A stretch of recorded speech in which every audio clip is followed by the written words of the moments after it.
Buenas noches. Hoy seguimos con ah, la clase del Evangelio y el reino de Dios.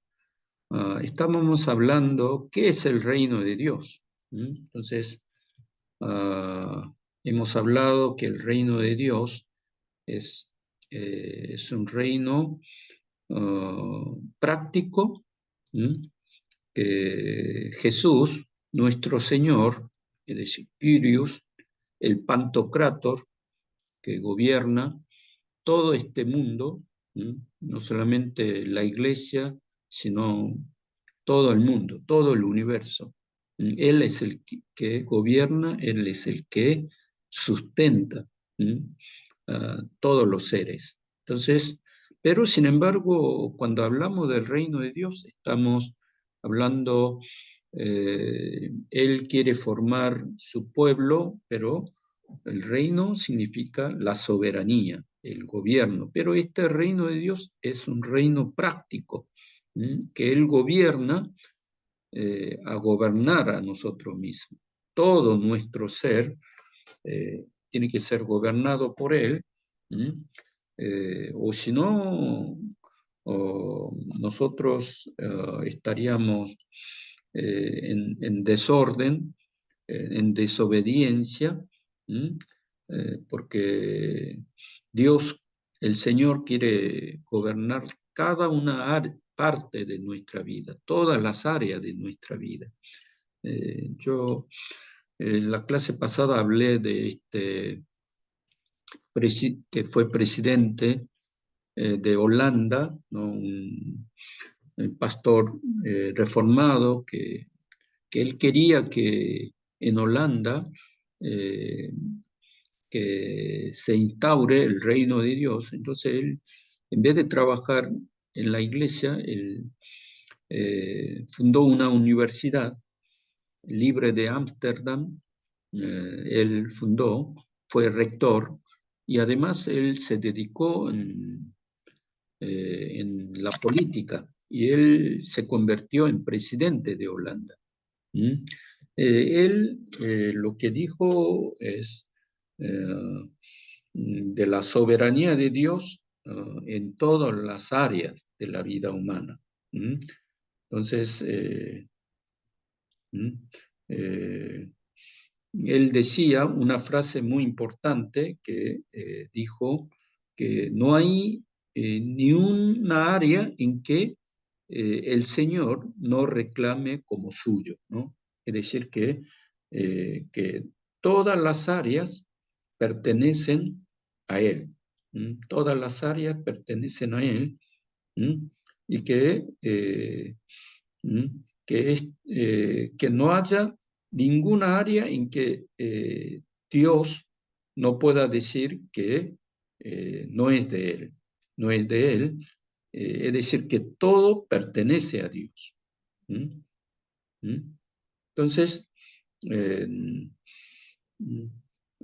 se llama Abraham Kuyper se llama el fundador eh, de la Universidad Libre de Ámsterdam. Mire que yo me anoté porque me dio una beca desde Holanda para el doctorado en filosofía. Después se canceló por un problema entre el gobierno argentino y el gobierno holandés, pero había un programa de doctorado, ¿no? Entonces ¿Mm? Es una universidad muy prestigiosa, ¿no? Pero hay también una carrera de teología ahí dentro.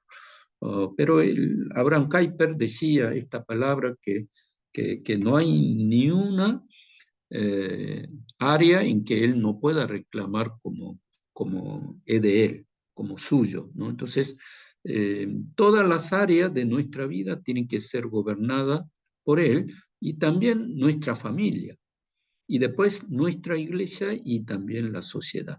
Entonces, Dios tiene que ser el centro, eh, y después toda la vida nuestra tiene que girar en torno de Él, Pero cuando nosotros nos refugiamos, hoy en día dentro de la iglesia, procede lo que se llama la secularización. La secularización, ¿no? Que la iglesia no tiene influencia sobre el mundo y que el mundo vive según los valores del mundo o de Satanás o eh, de los valores contrarios al reinado de Dios, de Jesús, y que nosotros tenemos que influir a que el Señor también gobierne esas áreas, ¿no? En ese sentido, el reino de Dios es práctico y además es revolucionario. ¿Por qué? Porque este concepto de autoridad del Señor, la autoridad divina, que habla el Evangelio, o que esta autoridad lo recibe Jesús de Dios y después Jesús delega a nosotros, comparte a los que siguen y obedecen a Él. Entonces, en ese sentido, después nosotros tenemos que ejercer esta autoridad en el mundo. Pero hay muchos que resisten a esta autoridad de Dios y que quiere vivir una vida de anarquía, y eso va en contra del señorío de Cristo y de su autoridad. Entonces, cuando hablamos del reino de Dios es reconocer el señorío de Cristo y la autoridad de Dios, y también la autoridad que delegó a la iglesia y a los líderes, y que también esta autoridad espiritual que viene de la palabra de Dios, la Biblia, y la autoridad que viene del Espíritu Santo. Entonces, tiene que haber un orden. No es un orden jerárquico, sino es un orden espiritual, espiritual. Eso es lo que nosotros podemos ver. Y después, cuando preguntamos cómo es el reino de Dios, uh, nosotros podemos decir que el reino de Dios es primero. Entonces, Mateo, capítulo 6, verso 33, dice, busquen primero su reino y su justicia. Entonces, todas las cosas serán por añadidura. Jesús cuando dice que el reino de Dios es primero, está demandando un cambio de actitud. Cuando dice busquen, ¿no? Busquen, está diciendo que Jesús está diciendo para que reconozcamos ese señorío de Cristo y que todas las áreas de nuestra vida, la sociedad, el mundo, para que se instaure el reino de Dios, está diciendo que hay que hacer un cambio, un cambio y poner en primer lugar su reino y su justicia. Pero hoy en día nosotros vemos que hay iglesias que no demandan nada, sino que el Evangelio es de oferta, que ha bajado tanto y dice que venga a la iglesia. No, solamente quiere que venga y disfrute en la iglesia, que escuche buena música, que baile, ¿no? Que haga lo que quiera. Pero hay muchos que no quieren que la iglesia demande a cambiar su vida. Pero Jesús está marcando, cuando dice cómo es el reino de Dios, cómo es el reino de Dios, está diciendo que necesita un cambio, necesita un cambio. Jesús demanda un cambio. Entonces, por eso esta palabra que busquen está diciendo que ustedes que han venido al reino de Dios, en este reino de Jesucristo, del señorío de Cristo, hay que hacer un cambio de actitud. Entonces, vemos que en la iglesia puede haber dos actitudes entre los creyentes. Hay creyentes carnales y hay creyentes que toma esta actitud espiritual, llena del Espíritu Santo. Entonces, en Romanos habla de estas dos actitudes, dos tipos de creyentes. ¿Mm? El creyente espiritual, ¿mm? eh, va según, ¿mm? eh, la guía del Espíritu Santo, sigue al Espíritu Santo, sigue la vida del Espíritu, pero el creyente carnal sigue la actitud de la carne, y que no quiere someter al reinado de Dios y al reinado de Jesucristo. Eh, de acá algo que quieran hablar. A ver, Fabiana, ¿quiere decir algo? ¿No? Pero Guillermo, hola Guillermo. ¿Usted cómo está, Guillermo? Usted entró hoy, pero usted no tiene que venir mañana para la clase de mañana, Ah, perdón. ¿no? Pensé que tenía que entrar hoy. No, es Disculpe, mañana. La profe. licenciatura es mañana, sí. Mm, Ah, mire, yo es que tuve un día muy complicado mm. y miré los mensajes y digo, uy, digo, me estoy equivocando, no entré, y digo, porque hoy van a hacer algo ahí, bueno, por eso entré. Sí, si quieres Bueno, quedarte, disculpe, no, profe. no te voy a echar, no te Bueno, voy a echar, pero está muy bueno el tema. Igual mañana voy a estar.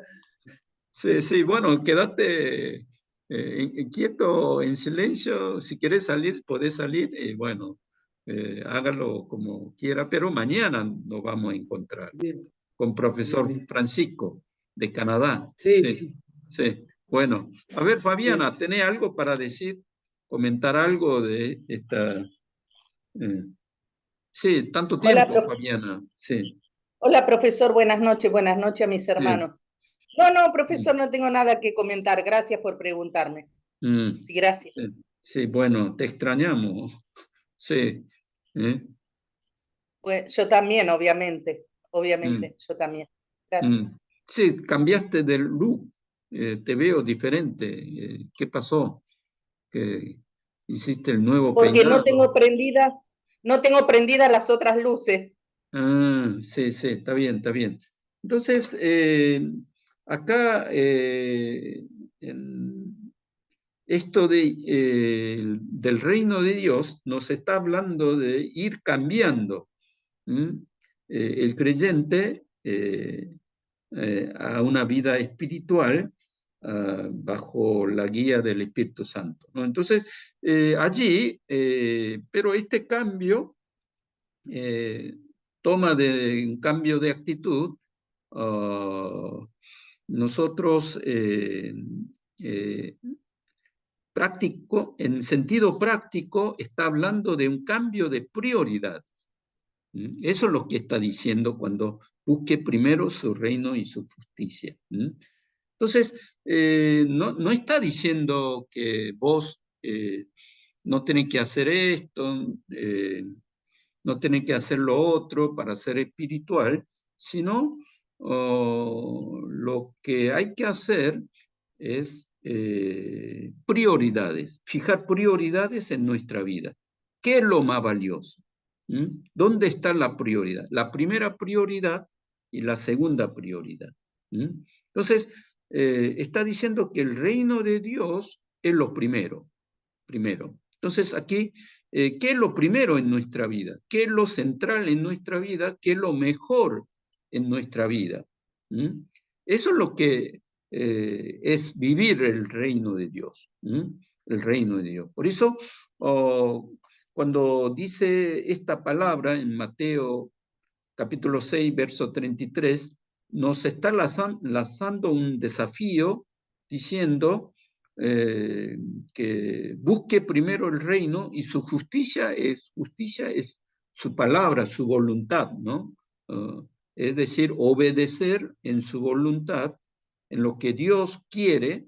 Entonces, como Dios es justo, pide también que nosotros seamos justos y como Dios es santo, pide que nosotros seamos santos. Entonces, Jesús nos está desafiando a hacer lo que Dios quiere que hagamos. Esto no es renunciar. Por ejemplo, a mí me gusta jugar tenis, de repente yo quiero vivir el señorío de Cristo, entonces no está diciendo que deje de jugar tenis, o me gusta ir a ver el partido, a la cancha, bueno, ya me hice cristiano, ya quiero ser discípulo de Jesucristo, entonces yo no voy a ir más a la cancha junto con amigos. No está diciendo esto, sino ¿dónde está tu prioridad? ¿Cuál es lo primero para vos? Entonces, no está pidiendo un voto de celibato o un voto de castidad, que no tenés que casarte, voto de pobreza, por ejemplo, que sea pobre, que, como enseña la Iglesia Católica, sino ¿dónde está la prioridad? Entonces, está pidiendo un ordenamiento y no renunciamiento. Por eso no dice que olvídense todas las cosas, sino busque primero el reino y después otra cosa. Entonces, primero es el reino, después la familia, entonces, después la iglesia. Entonces, ¿qué es lo que va primero, segundo y tercero? Entonces, no sé, para Fabiana, para vos, ¿qué es lo más primero en tu vida? Para mí es la voluntad de Dios, hacer la voluntad de Dios. Eso es lo primero en mi vida. A veces no lo cumplo, porque bueno, me equivoco, no pido la orientación de Dios, no oro, no ayuno. No me pasa siempre, pero me pasa. Así es que bueno, pero la idea mía siempre es, por supuesto, primero es Dios, ese es el Claro. orden, y Sí. después yo, sí. Sí, bueno, gracias, gracias. A ver, entonces, a ver, acá vamos a preguntar a Margarita. A ver, para vos, ¿cuál es lo más central en tu vida? Lo más central.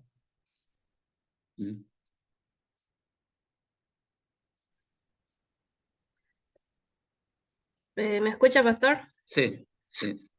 Tenía apagado el audio. Bueno, Mm, para mí primero es Dios. mm. Ah, Claro, sí. como estaba diciendo la hermana, ese es el orden que nosotros debemos tener en nuestra vida, ¿no? Lo primero Mm. debe ser Dios. Pero, Así, ¿cuál fue lo mejor? Lo mejor, es decir, mejor momento de tu vida, que te da mucho gozo, alegría. Entonces, si vos, para vos, lo más central es Dios, entonces, ¿qué es lo que te alegra? Te alegra. ¿Mm? ¿Mm? ¿qué es lo que me alegra? Mm, mm. ¿Te alegra cuando servís a Dios, cuando estás en comunión con Dios? ¿Mm? Sí, ¿Sí? y más, pastor, Mm, cuando, por ejemplo, yo canto himnos. mm,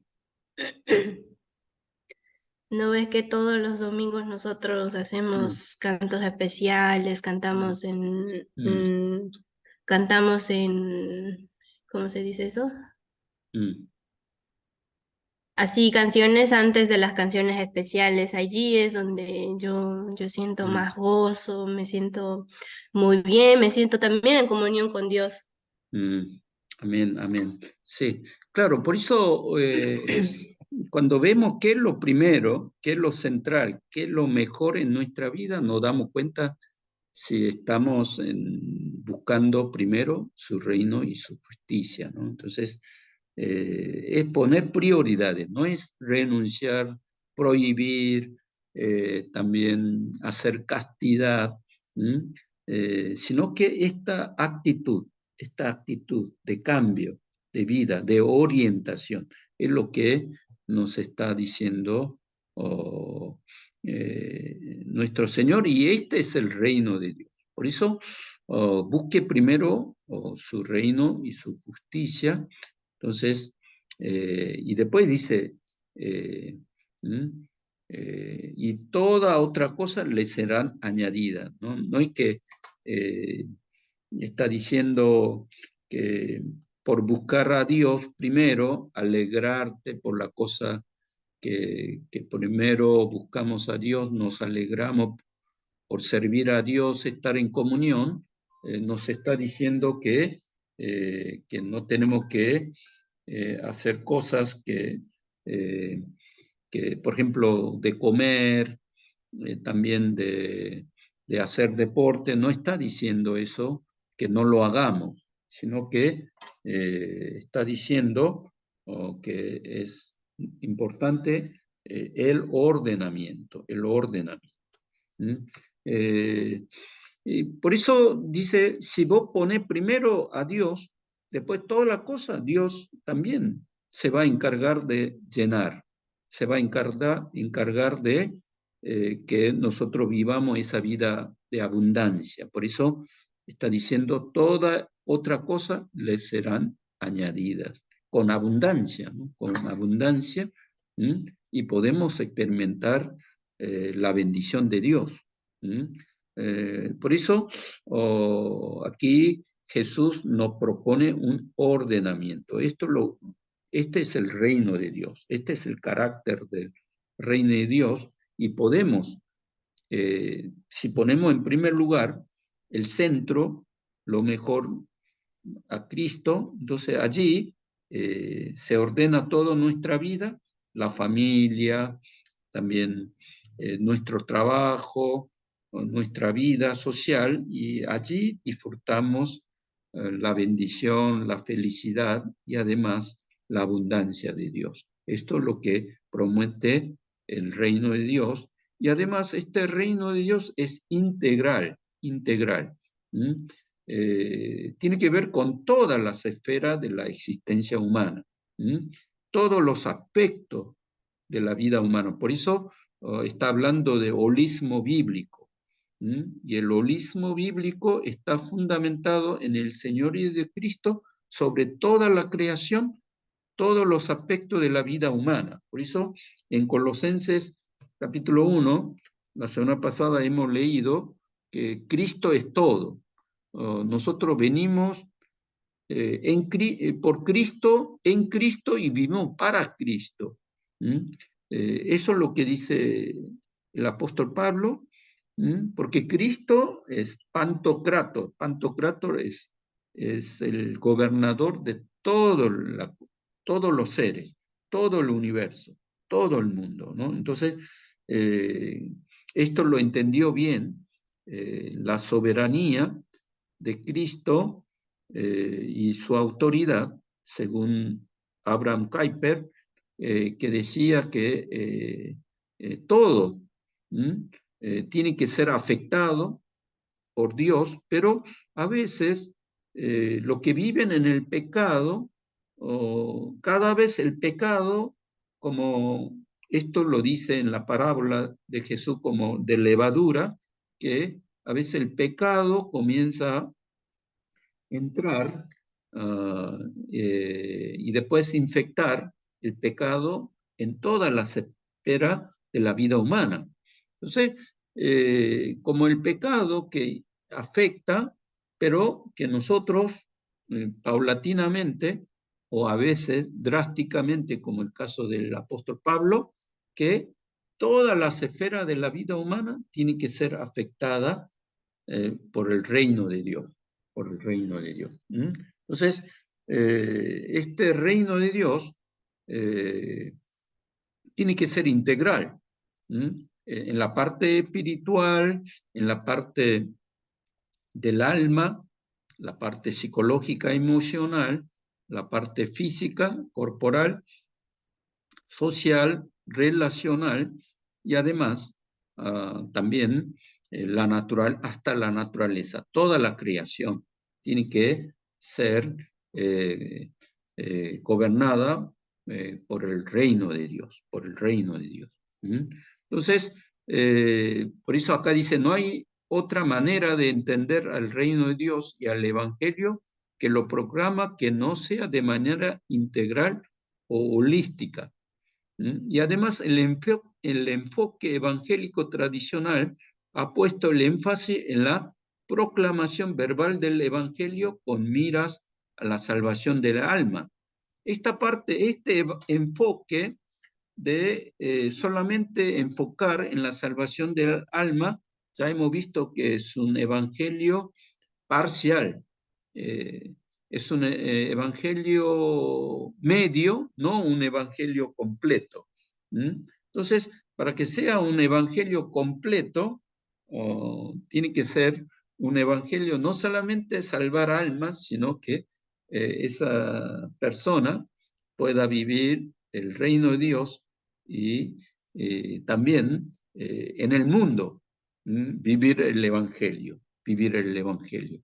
Entonces, hoy, por ejemplo, yo estuve charlando con un misionero que él levantó una iglesia allí en Vicente López y pregunté cómo estaba yendo la iglesia. Bien, me dijo. Pero él me contaba que antes el pastorado consistía en que, a ver, sale a la calle y bueno, evangeliza, presenta la iglesia y después que venga la gente a la iglesia. Y después que cada vez tenga más miembros. Claro, eso también tenemos que hacer. No es malo, es importante que crezca la cantidad de lo que congrega en la iglesia, pero él dice que apuntó la iglesia a hacer que a través de la iglesia que ese lugar donde él abrió la iglesia, que encuentre la esperanza, la gente. La gente que encuentre la esperanza, la luz, y después dice que me contó testimonios en que ese barrio antes había mucho delincuente. Entonces, la iglesia trabajó mucho con niños y él estuvo allí 8 años y que los niños crecieron, ahora son adolescentes y jóvenes. Pero si lo dejaban sin educación en la escuela dominical, quizá estos niños se hubiesen convertido en delincuentes, ¿no? Pero por la iglesia, todos estos niños jóvenes están estudiando en el colegio y trabajan, dice, ¿no? Entonces, el municipio, el intendente un día visitó y le felicitó, que por la obra de la iglesia, el barrio, que es un barrio, Vicente López es un barrio de clase media alta, pero ese lugar donde está justamente es un barrio muy sucio, o de gente pobre, ¿no? No hay Villa Miseria, pero casi como Villa Miseria, ¿no? Pero a través del trabajo del misionero, el barrio cambió. Dice que las calles están más limpias, no hay delincuentes de noche, no hay jóvenes que salen, delinquen, toman cerveza, allí toman drogas, fuman. Entonces, él me contaba que por la iglesia, cómo ese barrio ha mejorado, ha mejorado. Entonces yo le felicité. Claro, realmente es una iglesia misionera, yo le dije, ¿no? Porque no solamente trabajó para que vengan gente a la iglesia, sino que se preocupó de cambiar el barrio, mejorar el barrio. Por eso me dijo que hace algunos ministerios que juntan los chicos.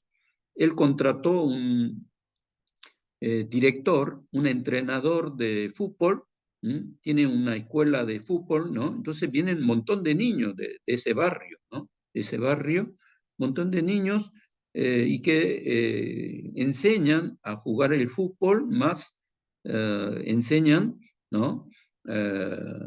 Buenos modales, le dan esperanza y después invitan también el sábado la ayuda escolar, la ayuda escolar en la iglesia, en la iglesia. Entonces los niños para jugar fútbol, porque hay un club, él alquila, ¿no? Hay un club donde tienen muy buenas canchas de fútbol, ¿no? Entonces muchos, casi la mayoría del barrio van ahí, quieren jugar ahí, después los invitan a estudiar juntos, después leen juntos los libros, le dan el apoyo escolar. Entonces, después estos niños comenzaron a crecer su interés hacia el estudio y así el barrio fue mejorando, ¿no? Fue mejorando.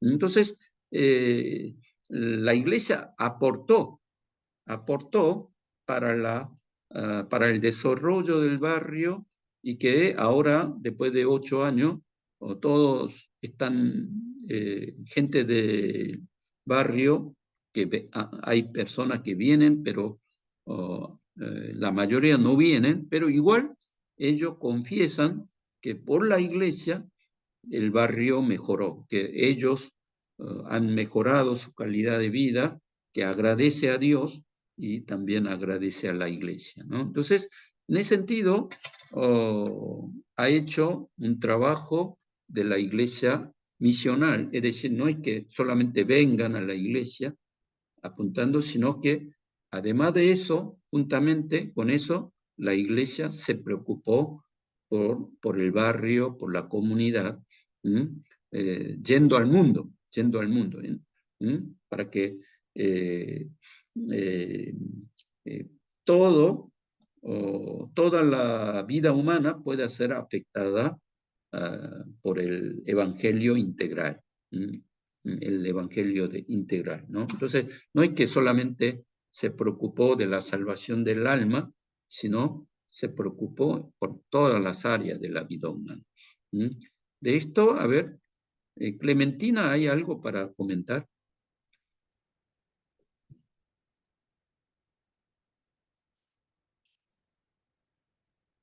Sí, buenas noches. La verdad que es algo muy, muy lindo el trabajo del misionero que está realizando. Nosotros también cuando comenzamos la obra del Señor en la iglesia, en el barrio era nuevo, no se conocía, no había gente y no había manera de rescatar las almas, invitábamos, todo eso así, y muy poco concurrían. Pero después empezamos a trabajar con los niños. Invitaba a mis vecinos y los llevaba los días domingos a la iglesia y preparaba chocolate, todas esas cosas y nos íbamos, me acuerdo, caminando, y llevaba un grupo de niños de 30, a veces hasta 50 niños caminando, nos íbamos, porque de acá de mi casa queda bastante retirado la iglesia, y tenía que llevarle y traerle nuevamente, y preparar temas especiales, cosas que a ellos le llame la atención, cosas que le quede, ¿verdad? La palabra de Dios, y fue algo muy lindo. La mayoría de ellos están en el Señor y si algunos se han alejado, fueron a otra provincia, están en el sur, están en Buenos Aires, estamos siempre en contacto. Y hace poquito, hace días, uno de esos que fue a la iglesia, a la escuela dominical, vino con problemas, con necesidades de Dios y empezó a hablar con mi esposo y le comentó, le preguntó, le digo, ¿se acuerda aquella canción, Quita Mancha, que cantaba Rescate, que yo cantaba? Bueno, y ahí empezó. Y entonces uno se da cuenta que su trabajo en el Señor no es en vano. Y quedamos que él quiere volver a la iglesia, a pesar de que ellos tuvieron muchos percances, porque ellos iban a la escuela dominical, pero cuando ellos volvían, venían con gozo, con alegría, cantaban los coros, los coritos que se decían en la escuela dominical, la palabra de Dios, y el padre no quería saber nada del evangelio. Muchas veces el papá le corría a ellos, incluso le decía, no me hablen acá de las cosas de Dios, le voy a quemar todo su Biblia. Y ellos siempre venían y se refugiaban en nosotros, y nosotros teníamos que estar siempre allí apoyándole, hablándole, animándole a que no se decaiga. Así es que es muy, muy importante, ¿verdad?, que el reino de Dios tiene que ser lo primero. Yo creo que que es lo primordial en nuestras vidas, que el reino de Dios sea lo primero, poner a Dios en primer lugar y después, ¿verdad? Instruirle, bueno, aquello que tienen la pasión de enseñar en el fútbol, el vóley, o implementar otras tareas, ¿verdad? Que todo sea para la gloria de Dios. Sí, Y para sí, por mí eso Dios primero. acá cuando decimos el evangelio, la proclamación verbal está bien, no es algo que está mal, la evangelización verbal, pero también tiene que ser acompañada con, Acompañadas, sí. con evangelio social o el evangelio Sí, del amor, sí. en ese Sí, sentido que nosotros sea integral, ¿no? Integral. Eso hacemos también Sí. nosotros, acción social, siempre hacemos en la iglesia, incluso vamos a otros lugares periféricos, a otros lugares otros barrios que vemos que con muchas necesidades, carenciados, vamos y llevamos todo para hacer una chocolateada, mate cocido, o torta frita, o vemos también algunos niños que necesitan calzado, siempre hacemos esos trabajos de acción social que nunca se olvidan, llegan a, de alguna forma, en estos días por lo menos un niño el domingo venía del fútbol, es de jugar, pero antes de llegar a su casa pasó por la iglesia. Y como nosotros estábamos dando chocolate con budín, esas cosas a los vecinos allí, preparábamos los sábados, y este niño vino por ese budín, pero se quedó a escuchar la palabra de Dios. Yo sé que esa palabra no volverá vacía, sino que y ese amor también con el cual nosotros le brindamos la atención, yo creo que no se va a olvidar. Por eso es Sí, importante. claro, pero por ejemplo, cuando damos un vaso de chocolate o hacemos el evangelio social, para que venga gente, claro, es mitad, no es un evangelio integral, sino que, claro, nos preocupamos para que vengan gente, pero también a su vez para que eh, eh, la gente del barrio, por la iglesia, que puedan decir que el barrio mejoró, la familia han mejorado, desaparece la delincuencia, ¿no? La pobreza. Eso también es Perdón, proclamar el perdón, profe. evangelio. Sí. A nosotros nos robaron 3 veces la iglesia, nos desmantelaron, y eran justamente chicos que estaban en las drogas, en la delincuencia, y venían a la iglesia y bueno, veían cómo estaba la iglesia, todas esas cosas, y empezamos a trabajar con ellos, empezamos a orar a Dios para que caiga todas las adicciones, toda delincuencia, porque era terrible, los policías no podían hacer nada, robaban casa por casa, y bueno, empezamos a trabajar en esa área, empezamos a trabajar, a predicar la palabra del Señor, incluso le llegamos a decir a esas personas que estaban en eso, que eso no le va a llevar a buen camino, que no van a terminar bien, que tienen que apartarse, alejarse de Dios y buscar a Dios, buscar el reino de Dios, que solamente a través de Cristo pueden encontrar la salvación, pueden encontrar la libertad que necesitan. Y hoy por hoy, gracias a Dios, el barrio ha cambiado, terminó esa delincuencia, terminó esa venta de droga. Nosotros salíamos, caminábamos cuadra por cuadra y orábamos al Señor y decíamos, proclamábamos, decíamos que el reino de Dios y su justicia viene al barrio, que las obras de las tinieblas son canceladas.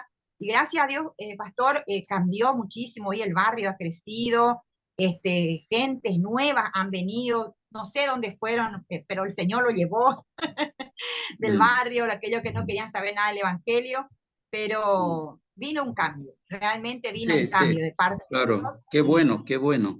Por eso que tenemos que predicar, proclamar el Evangelio integral, no solamente con palabras, sino con obras, con amor, con Evangelio social. Esa es misión integral, ¿no?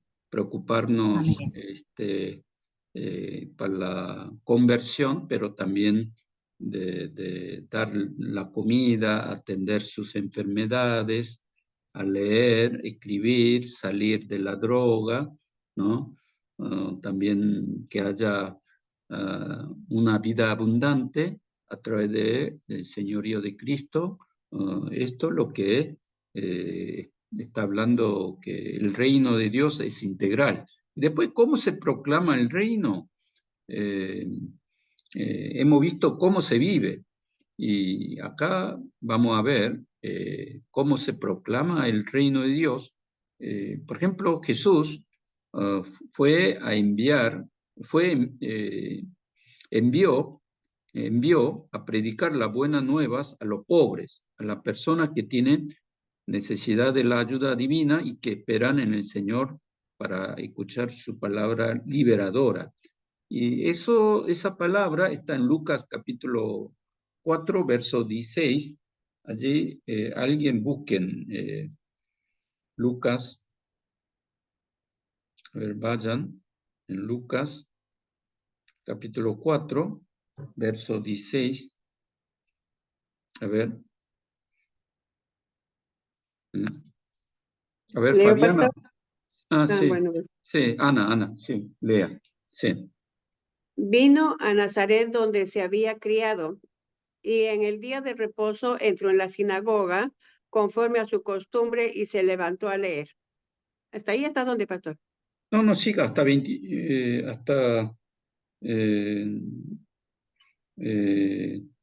21. Sí. Se les dio el libro y se le dio el libro del profeta Isaías, y habiendo abierto el libro, halló el lugar donde estaba escrito: El Espíritu del Señor está sobre mí, por cuanto me ha ungido para dar buenas nuevas a los pobres. Me ha enviado a sanar a los quebrantados de corazón, a pregonar libertad a los cautivos y vista a los ciegos, a poner en libertad a los oprimidos, a predicar el año agradable del Señor. Y enrollando el libro, lo dio al ministro y se sentó. Y los ojos de todos en la sinagoga estaban fijos en él. Y comenzó a decirles: Hoy se ha cumplido esta escritura delante de vosotros. Y todos daban buen testimonio de él y estaban maravillados de las palabras de gracia que salían de su boca y decían: ¿no es este el hijo de José? Y él les dijo: Sí, hasta ahí. Sí, entonces hasta 21. Sí, por eso 21 dice, hoy se cumple esta escritura en presencia de ustedes, ¿no? Fue esta palabra que leyó Jesús, fue palabra de Isaías, y dijo, hoy se ha cumplido, hoy se ha cumplido. Es decir, que cuando vino Jesús, su obra, su ministerio, consistía en instaurar el reino de Dios. Por eso dice 18, el Espíritu del Señor está sobre mí por cuanto me ha ungido para anunciar las buenas nuevas a los pobres. Me ha enviado a proclamar libertad a los cautivos. Los que están cautivos, que sean liberados, que sean liberados. También dar vista a los ciegos, los que están enfermos, ciegos, que puedan ver. Y poner en libertad a los oprimidos sean liberados, ¿no? Entonces, por eso, a pregonar el año del favor del Señor. Este es el jubileo, del gozo, de la alegría, de la libertad. Esto es lo que se ha cumplido cuando vino Jesús. Cuando vino Jesús, su reino, cuando experimentan el reino de Jesús, entonces esta es triple énfasis, ¿no? Entonces Jesús fue enviado a proclamar libertad a los cautivos, sanidad a los ciegos.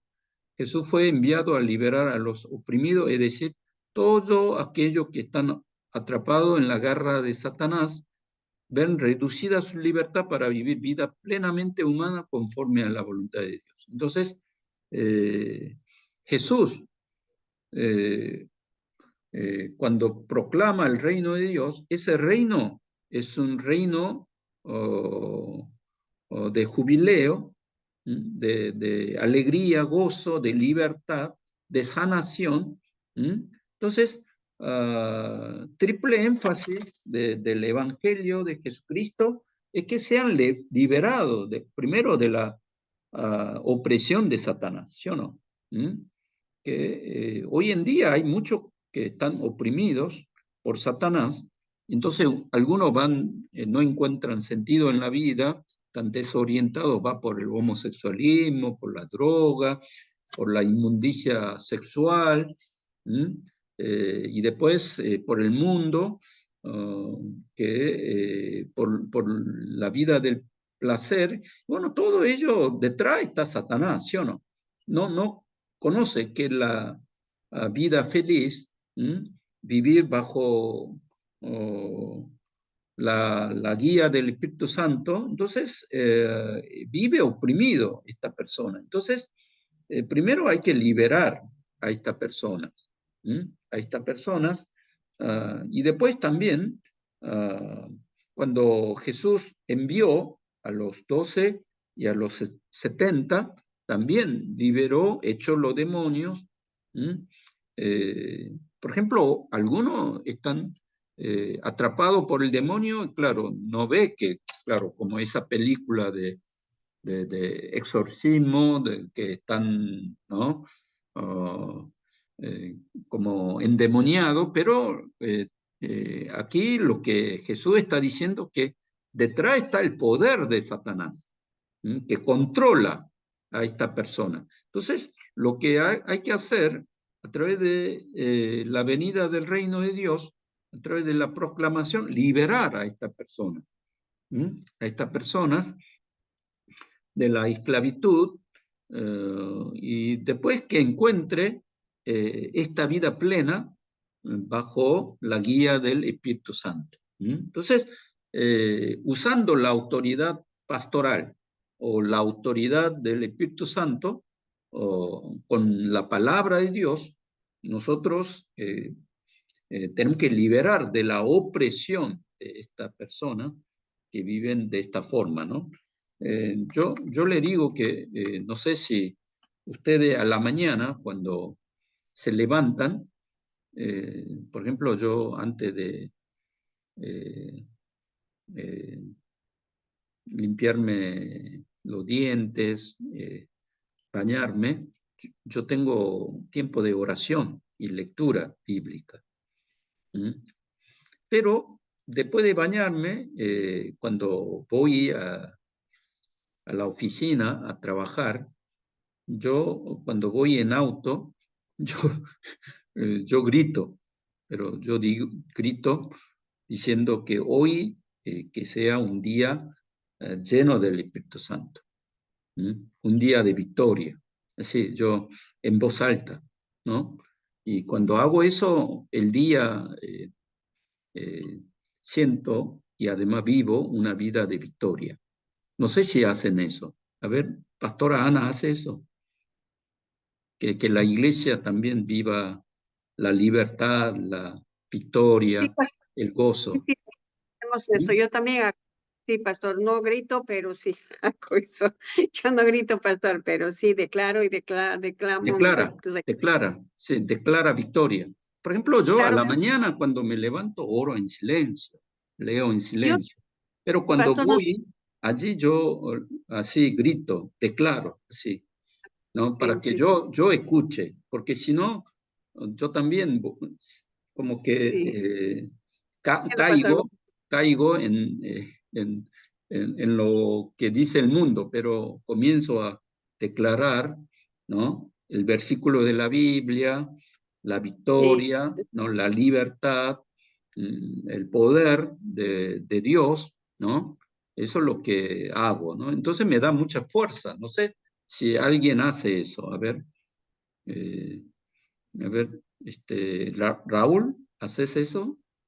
A veces, ¿Mm? No sé si hago igual, pero digo, gracias Señor por otro día de vida, que este día seguramente tu bendición va a estar sobre mi familia y todo lo que voy a hacer. Sí, eso también es bueno, así, en voz alta, ¿no? para que uno mismo escuche. Y después, sí. también es bueno que declarar en la iglesia o también a los gente del mundo, aunque no vengan a la iglesia, orar por ellos y declarar la presencia del reino de Dios, el señorío de Cristo, pero con algún versículo y manifestar el poder, ¿no? El poder de Dios. Entonces, aquí también encontramos 3 énfasis de la misión de Jesús cuando envió a los 12 y a los 70 que predicar el reino de Dios, sanar enfermedades y expulsar a todos los demonios. A ver, ¿haces eso, Fabiana? Sí, yo a la mañana hago igual que Raúl. Lo primero que hago cuando abro los ojos es agradecerle a Dios por un nuevo día, una nueva oportunidad, pero en voz baja. No, ni siquiera en voz baja. Pero ahora voy a empezar a practicarlo así, como dice usted, ¿no? Que yo también me escuche. Y sí, después todo el tiempo estoy orando. Entonces, yo Claro, estoy pero cocinando, estoy orando. sí, Voy yo manejando. hago, cuando me levanto hago en voz baja, pero cuando salgo fuera de mi casa, ahí en el auto, yo declaro, agradeciendo a Dios que hoy, antes de encontrar la persona, ¿no? Antes de encontrar la persona, yo así declaro en voz alta para que yo escuche, agradeciendo que hoy sea un día de victoria, que tu espíritu esté conmigo para liberar, para sanar y también que haya victoria. Si no, he visto que a veces trae complicaciones en las relaciones, ¿no? En la charla, en el diálogo. Por eso me di cuenta que eso trae buenos resultados. Por eso la misión de Jesús, cuando envió a los 12, también 72, algunos dicen 70, 72, también le dio esta triple énfasis de que venga el reino de Dios, sanar las enfermedades y expulsar los demonios. Entonces, la misión tiene que ver con el poder del Espíritu Santo, ¿no? Y bueno, esto es lo que en Lucas capítulo 4 dijo hoy se ha cumplido Jesús. Entonces, hoy tiene que cumplirse en mi vida y en la vida de la persona que se encuentra conmigo, ¿no? Entonces, la misión de Jesús encargó a los 12 y a sus discípulos esta triple énfasis. Y que también, no solamente al pastor, sino encomendó a toda la iglesia, a toda la iglesia. ¿Está bien? Entonces, primero, 3 acciones, palabra. El testimonio cristiano del Evangelio del Reino se da a través de la palabra. Tenemos que, con la palabra, declarar victoria, presencia de su reino, la libertad, la victoria. Después la acción. El testimonio cristiano del Evangelio del Reino se da a través de nuestra acción, ¿no? Del reino del amor, de servicio, de humildad, que Dios, el Señor, esté presente, y después la conducta, el testimonio cristiano del Evangelio del Reino, a través de nuestra conducta, que sea diferente, ¿no? De la gente del mundo. Entonces, primero, cristianos, es muy importante el ministerio de la sanidad dentro de la proclamación del reino. La sanidad tiene que ver no solamente la sanidad física, sino todas las áreas de la vida. Sanidad espiritual, sanidad emocional, psicológica, sanidad de costumbre, de culturas. Entonces, tenemos que declarar la sanidad y somos agentes de sanidad enviado por Cristo, enviado por Cristo Y después la liberación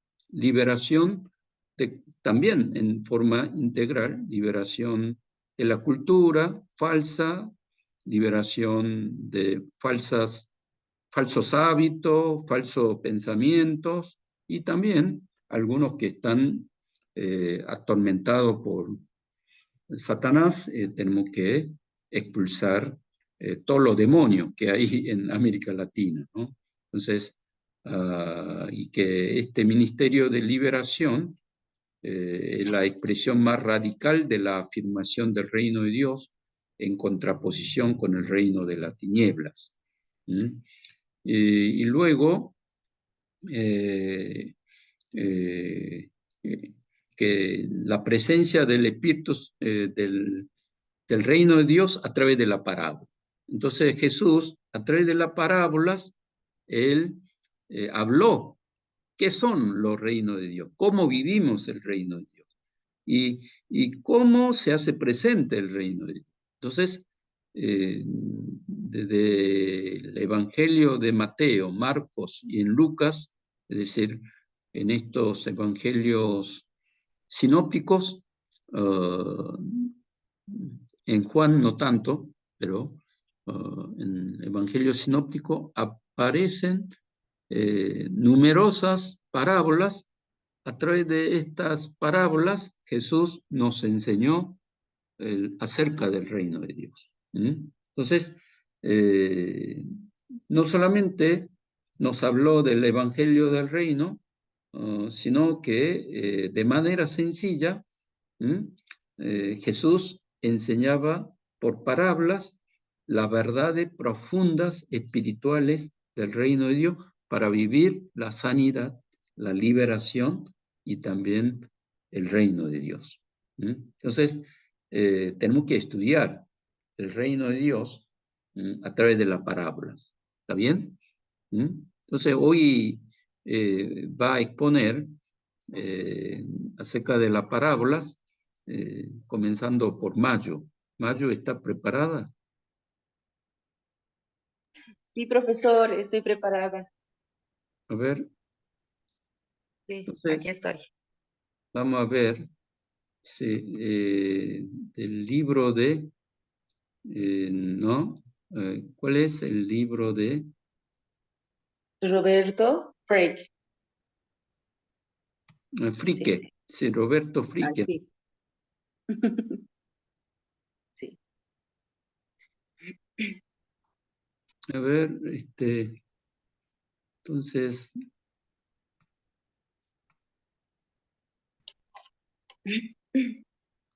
sí. A ver, vamos a ver a través de Roberto Fricke qué son las parábolas. ¿Está bien? Sí, sí, Mayo es de... Ahora vos, ¿dónde está? ¿En Perú o en Ecuador? Ahora estoy en Perú y estoy en mi iglesia, en Misión América. Sí, así es. Sí. Así es. Bueno, vamos a empezar con esta exposición. Y como dijo Pastor Pablo, declaro en el nombre de Jesús que todo nos va a ir bien. Y muy bien. Donde ya se puso en la diapositiva 2, en la primera dice introducción, y en esta parte de la introducción quisiera quizás recalcar o aclarar algo de todos estos, porque prácticamente son 5, sí, 5 a 6 son la diapositiva, solo que están bastante resumidos. De todo esto se va a tratar, quiero tomarme el atrevimiento de decir esto, toda nuestra clase. Y bueno, nada más esto es la introducción, donde se resume prácticamente de qué es la parábolas, por qué habla del reino de Dios, y lo vamos a tener más explícito aquí. Bueno, estamos en la diapositiva 2. Y en esta diapositiva 2 hay 3 columnas. En la primera dice definición de parábola. Y dice, en efecto, Muchas de las parábolas de Jesús son historias que procuran establecer una comparación entre una cosa común de la vida diaria y el reino de Dios. También dice, el vocablo parábola es un derivado de dos palabras griegas, es colocar una idea al lado de la otra cosa con el fin de compararlo. Bueno, yo tengo acá algo preparadito, se llama el machete. Dice, la preposición para, al lado, y el verbo valo, arrojar, la palabra compuesta, connota la idea de colocar, poner, arrojar algo al lado de la otra cosa. Continuamos, dice, a menudo en las iglesias se oye la definición de la parábola con una historia terrenal con un significado celestial. Las parábolas de Jesús eran la expresión natural de una mentalidad que ve la verdad en imágenes concretas en vez de concebirlas por medio de abstracciones. Por ejemplo, en Lucas, o diríamos así, Lucas 15:7 dice, os digo que así habrá más gozo en el cielo por un pecador que se arrepiente que por 99 juntos que no necesitan arrepentimiento. Se diría que esto es la primera parábola, pero en la parábola del pastor y la oveja Jesús enseña que Dios busca a los que aún se encuentran perdidos. Y dice, Dios encuentra al pecador más antes que el pecador lo encuentre a él. En otras palabras, más específicas de todo lo que hemos visto en exposición hasta ahora, será, como se dijo al inicio, será desmenuzado, será cuidadosamente desglosado en nuestra clase. Pasamos, por ejemplo, en la parte donde dice origen de las parábolas. ¿Qué es el origen de las parábolas? Dice, importante reconocer que el género parabólico no nació con Jesús, pero no repitió ni copió de ninguna. Las parábolas del Nuevo Testamento son de Jesús únicamente. Y aquí hay tres debates de eruditos que van a marcar mucho en el libro de Roberto Fricke, va a marcar, pero de antes diría yo, como estudiante, que Faith o Fibit dice que las parábolas eran el método principal de la enseñanza judía. Significa que Jesús tenía que trascender o llevar adelante el evangelio, su evangelio, el evangelio es él, entonces tenía que usar algo de lo que es, ¿cómo se dice? De lo que es de tradiciones, de lo que es judíos. Entonces dice, la palabra hebrea que traduce la parábola es mashal. Ahora vamos con Peter Rea Jones. Asevera que las parábolas de Jesús están dentro de la tradición de las parábolas proféticas, que quiere decir que Fibit dice que las enseñanzas, que las parábolas que Jesús inicia es tomando de la tradición judía, pero Peter dice que tiene un sentido profético. Pero el otro erudito dice Joaquín Jeremías, este asegura que en esencia las parábolas son creaciones de Jesús mismo. Asevera, las parábolas de Jesús son además algo enteramente nuevo en toda la literatura rabínica. Sin embargo, suena ilógico. Lo más probable es que Jesús, aunque maestro por excelencia, utilizaba un género conocido y usado durante su propio día. Entonces, es lo que dijimos de lo que es en Fit o Fibit, y prácticamente al final, estos tres eruditos van a coincidir, pero es importante notar que la voz de los tres, ¿no? La enseñanza de los tres dice algo al final. Dice, propósito de las parábolas. ¿Cuál es el propósito de las parábolas en la Biblia? Se ha insinuado que Jesús adoptó esta metodología como la suya para decir sus enseñanzas más ricas respecto al reino de Dios. Dice Marcos 4, 10 al 12.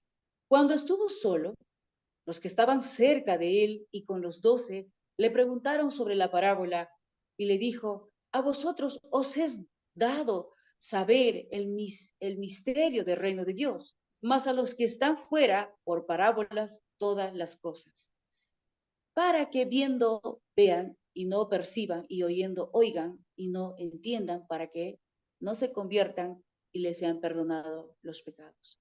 Ya que el título de la tercera columna dice propósito de la parábola, sería la charla con los discípulos de Jesús, este versículo misterioso, ¿no? Dice, sin la clave la parábola es difícil de entender, pues las parábolas encubren la verdad del reino al ser declarada en términos de otro reino. ¿Qué quiere decir? Que el reino de Dios y la tierra, ¿no? Otro reino. Sin la verdad espiritual y revelación, estas no pueden comprenderse. Siempre se dice normalmente que nadie puede entender la Biblia si no tiene el Espíritu Santo o lo ve como historia, hasta como historia inconclusa, ¿verdad?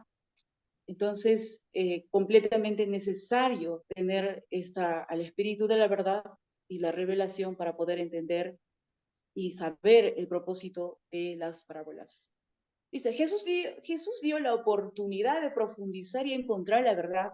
Las parábolas no eran entendidas no por causa de Jesús, sino por causa de la incredulidad de ellos. Quisiera leer esta parte, por ejemplo, donde dice, si se sigue una hermenéutica literal, solo se puede entender que Jesús utilizaba las parábolas para encubrir o ofuscar el mensaje del reino a los de afuera, o sea, los no discípulos. Parece que hiciera eso, pero era porque ellos no creían en Jesús, ¿no? Entonces, volviendo una vez más un poquito, o parándonos un momento, dice, se ha insinuado que Jesús adoptó esta metodología como la suya para dejar sus enseñanzas más ricas. Las enseñanzas de Jesús están, pero para entenderlas y interpretarlas necesitamos una buena hermenéutica y el espíritu de verdad y su revelación. Bueno, pasamos a la diapositiva 3, por favor. Dice, importancia de las parábolas. Las parábolas son la fuente que refleja la mayor proximidad posible a las palabras originales de Jesús. Y si usted, compañero, dice proximidades, ¿no? Dice, las parábolas son la fuente que refleja la mayor proximidad posible a las palabras originales de Jesús. Aquí vamos. Cuando Jesús contaba sus parábolas, no había secretario que tomara notas taquigráficas. El primer registro evangélico más temprano fue el Evangelio de Marcos, año 65 del primer siglo, 35 años después de la muerte de Jesús. Entonces, usted puede preguntarse, ¿y cómo entonces sé que a ciencia cierta están diciendo las parábolas o está escrito? Y aquí vamos. Dice, ¿cómo podemos saber a ciencia cierta lo que el Nuevo Testamento registra, refleja las verdaderas palabras de Jesús a través de las parábolas? La importancia de las parábolas es como una rema que se dice, para escuchar la voz de Jesús necesitamos ir a las parábolas. Otra vez quiero leer la pregunta, ¿cómo podemos saber a ciencia cierta lo que el Nuevo Testamento registra y refleja las verdaderas palabras de Jesús? Por tradición. Se debe entender la fiel transmisión de datos y interpretación de estos bajo el influjo del Espíritu Santo. Y así es. Como dice la palabra del Señor, ¿no? Toda la palabra es inspirada por Dios. Dice, el Evangelio era anunciado oralmente por los apóstoles. Ahora dice, las parábolas son la fuente más confiable para llegar al Jesús verdadero de la historia y fe. Es lo que justamente mencionaba que era mencionado para llegar al Jesús de la historia. Y seguramente vamos a seguir avanzando, dice en esta parte, ¿cómo podemos ver que los evangelistas, por inspiración del Espíritu Santo, supieron dar sus aportaciones a la historia de Jesús al escribir sus respectivos evangelios, pero en las parábolas es donde hallamos la misma voz de Jesús? Dice, en las parábolas es donde hallamos la misma voz de Jesús. Jesús fue crucificado por atacar el sistema religioso y no por atacar su ética. No, nadie, bueno, en este libro, en la parte introductiva, dice que nadie podría haber sido atacado por pensar como Sócrates o por pensar como algunos influyentes filosóficos, sino por atacar el sistema religioso. Ahora dice, las parábolas son la fuente principal para el establecimiento de una ética cristiana. Después de todo lo que se ha dicho respecto a las interpretaciones cuestionables de Jesús de la historia, pareciera imposible hablar de Jesús como maestro de la ética. ¿Qué quiere decir? Ya que Jesús muere por atacar el sistema religioso, por eso no se puede tomar, o por eso no se puede decir que Jesús de la historia no existe, o la ética cristiana no existe. De él parte lo que es cómo es la ética cristiana y moral de él, de Jesús, ¿no? La ética de Jesús es claramente teocéntrica. La ética de Jesús histórico, separar no funciona. ¿Qué quiere decir? Volvemos al tema, dice, importancia de las parábolas. Si yo separo o separaban o están separando, y como pastor está enseñando en la primera clase, la primera lección que nos ha enviado un manual a la clase, tenemos que ver no un evangelio a medias, no predicar a un Cristo a medias, no solamente enfocarse en una área de Cristo, Cristo histórico, Cristo ético, Cristo moral, Cristo como Salvador, como hace un instante lo mencionó. Dice, la enseñanza ética de Jesús, de su vida religiosa, la vida ética relacional con el reino de Dios es insostenible sin las prácticas y conceptos religiosos. El reino y la ética son asuntos que van de la mano. Entonces, volviendo un poco, dice, importancia de las parábolas, es aquí donde nosotros como estudiantes debemos detenernos a observar cuál es la importancia de las parábolas de Jesús, ya que me hacen escuchar la voz de Dios, ya que si yo me aproximo, me acerco o leo lo que es las parábolas, ¿qué me enseña? ¿Cuál es la importancia que yo debo aprender para transmitir también, ¿no? Y saber reconocer que de Jesús parte la ética y hay una materia que también se lleva como ética cristiana, ¿no? Sin ello tampoco no existiría la historia de Cristo, pero también en esta parte para ver Jesús fue crucificado por atacar el sistema religioso, pero no por atacar quizás su ética, ¿no? Ahora, clasificación de las parábolas. Aquí es donde el profesor menciona la última parte. Por ejemplo, las parábolas de Jesús también pueden dividirse en dos clases generales. Clasificación de las parábolas. Las parábolas de Jesús también pueden dividirse en dos clases generales. Una clase presenta un tipo de conducta humana, la otra un principio referente al gobierno de Dios sobre el mundo. Aquí hay dos, ¿no? La conducta humana, el gobierno de Dios. Entonces, como vemos al inicio, es siempre las parábolas, eso refleja, ¿no? Si yo cuento una parábola, como dijo el profesor, también que no se puede interpretar alegóricamente, sino tengo que revisar si lo que Jesús cuenta por parábola, lo que yo voy a contar, va a reflejar estas dos reglas o claves generales, ¿no? Entonces, eso es lo que habla en la primera parte donde dice clasificación de las parábolas. Ahora, mashal puede significar proverbio, enigma, máxima, ética, frases breves, de sabiduría popular hebrea.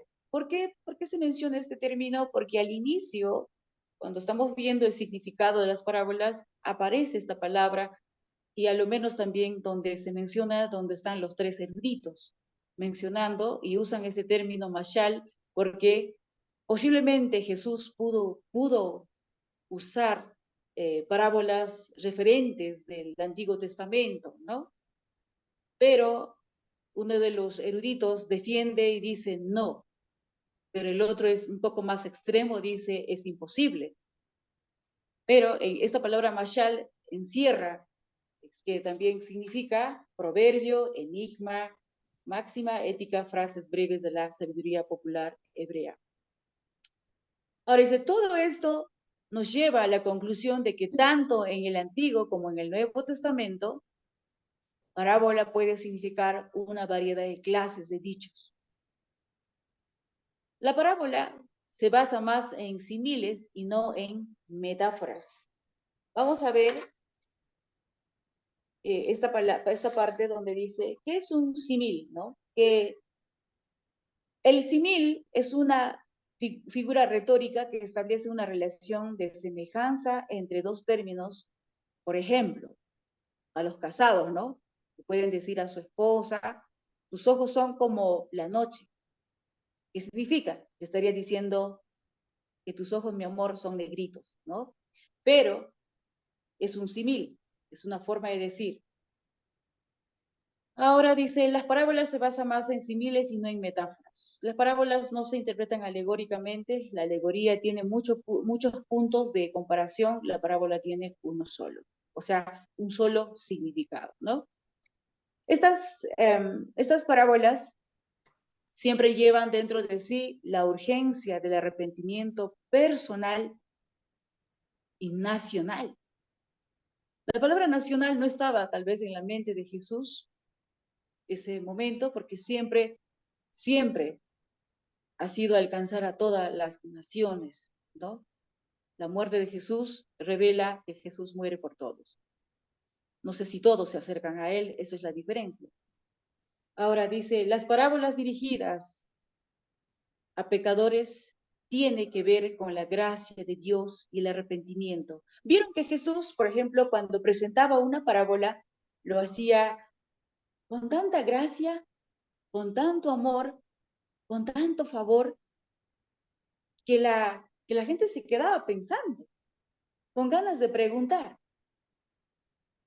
Pero dentro de ello venía la gracia y el arrepentimiento, o siempre eso hace atractivo tal vez a una parábola, ¿no? La palabra gracia raras veces figura en los labios de Jesús, pero su propio comportamiento para con los pecadores demuestra Sí. la realidad. Vaya redondeando porque ya es la hora, sí.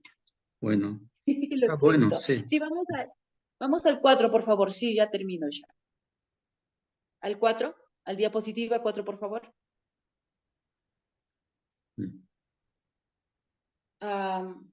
Sí, vamos al 4. Dice, ubicación de las parábolas. Los evangelistas utilizaban por base mayormente los dichos de Jesús y luego los eventos se registraban para poner el contexto para los dichos y parábolas. No obstante esto, se nota que los escritos neotestamentarios más primitivos, Pablo y los más tardíos, Juan, no encuentran con parábolas narrativas tales como la que se hallan en los sinópticos. Por ejemplo, en el Evangelio de Lucas contiene tanto el mayor número de parábolas, 24, como 18 parábolas únicas. El Evangelio de Mateo contiene 23 parábolas, de las cuales 11 son únicas. Y el Evangelio de Marcos contiene 8 parábolas, de las cuales 2 son únicas. Con el pasar de los años, iban desapareciendo los testigos oculares del ministerio de Jesús y se hizo necesaria la fijación de la tradición oral. Los 3 evangelios sinópticos representan 3 colecciones de tradiciones en 3 lugares distintos y en 3 épocas distintas. Mateo, Marcos, Lucas. La determinación del contenido del Evangelio de Marcos no es producto de un solo hombre o dos. Mateo presumiblemente contiene la tradición recopilada, seleccionada, interpretada por la columna de creyentes en Antioquía, por la comunidad de creyentes en Antioquía. Evangelio de Lucas no se ha determinado con certeza. Lo cierto es que el tercer evangelio refleja el sentir de un autor posiblemente gentil, o por lo menos un judío helénico. La historia como tal tenía como significado para Juan, su proposición más bien es proclamar a un Cristo cósmico, un Cristo que es el Logos divino. Esto sería, profesor, compañeros, un poquito de lo que es la exposición. Sí, gracias. Un aplauso, gracias. Buena presentación. Cada vez mejor, Mayu. Mayu cuando entró al seminario. No cuenten mi secreto. Bueno, está bien. No, Sí, por favor, no, sigan, yo sigan, no. quise hablar cómo mejoró, fue creciendo, ¿no? Ahora es casi experta en hacer PowerPoint, la presentación, armar el trabajo, el resumen, ¿no? Entonces, claro, está haciendo muy buen resumen, la monografía, la presentación, eso quise felicitarte, ¿no? Bueno, ya es la hora, entonces nosotros estamos viendo esta parte del, a ver, tenemos que ver este libro de C.H. Dodd, de Parábola y el Reino de Dios. La semana que viene va a exponer Ronald, capítulo 1, y acerca del reino de Dios, esta parte 2 de página 42 al 42, 82, este capítulo 2 podrá hacer Fabiana. Fabiana, ¿podrá? ¿Qué es el reino de Dios? Sí. ¿Sí? Sí, profesor. Sí. ¿Para el jueves que viene? Sí. Entonces, Bueno. junto con Ronald, vamos a trabajar con el libro de C.H. Dodd. ¿Está bien? ¿Sí? Bueno, Sí, entonces, profesor. entonces hacemos así. Claro, ya le dije que C.H. Dodd fue un teólogo neotestamentario muy importante que me marcó mucho para entender las parábolas, también el Nuevo Testamento. Él habla de una escatología realizada, no futurística. Por eso él fue el que habló ya, pero todavía no. Ya, pero todavía no, que el reino de Dios ya está presente con la venida de Cristo y que está en perfeccionamiento, está en progreso, de que a pesar de que hay pecado en el mundo, pero el reino de Dios sigue presente en el mundo, sigue trabajando hoy también en Argentina, en Seminario Tirano, en sus iglesias y también en Argentina a través de los agentes del reino de Dios. Por eso él habla, pero que su plenitud está en el futuro, ¿no? Pero que habló del reino de Dios que está presente, Por eso realmente esta visión nos profundiza para entender el Nuevo Testamento. Entonces oramos, Pastor Héctor. Pastor, disculpe. Sí. A mí me había dicho para exponer el capítulo 2 de C.H. Dodd. Ah, a vos te había dicho. Ah, está bien, disculpe. Entonces,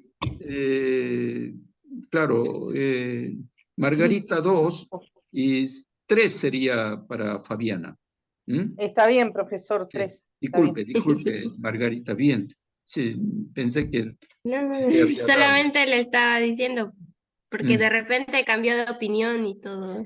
Sí, no, yo no me había recordado. Había recordado el capítulo 1 a Ronald. Entonces, para semana que viene, Ronald y Margarita. Y después, la otra semana sería para Fabiana. ¿Está bien? Bueno. Terminamos con una oración del Pastor Héctor. Si no hay alguna pregunta, ¿no?